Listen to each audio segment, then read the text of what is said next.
God puts everything, everything in order in the world, and because he is sovereign, I feel like it's pretty similar to Calvinism, but because he's sovereign, he's constantly putting things in the way so that even if you're trying to make your own will, you still can't, because he's going to, and I think the example they used was like someone's driving and they're going to go rob a bank the next day.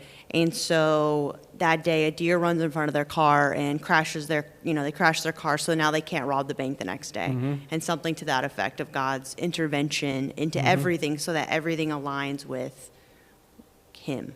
Does that make sense? Well, that's one theory, but that would pretty much take away our free will. For example, if God were to stop every murderer every time he tries to murder somebody, this wouldn't be a morally robust universe.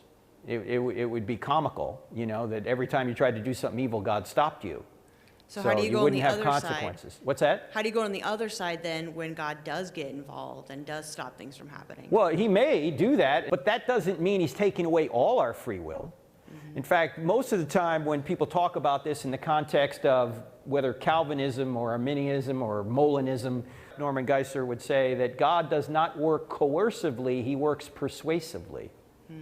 So he persuades, but he doesn't coerce. And if he coerced, it wouldn't be a true following. You wouldn't really be loving someone who you can't coerce love. All you can do is be persuasive. C.S. Lewis famously said that God cannot ravish, he can only woo. If he's going to allow us to maintain freedom and allow us to love him in a proper way, he can't ravish us. He can't just decide to take us over. He can only woo us. He can only persuade us. So God works in persuasive ways, not coercive ways. But, if God wants to intervene and stop something, some natural disaster, or he wants to heal somebody, he can do that, of course, anytime he wants. Those don't have anything to do with free will. Those things just sometimes happen.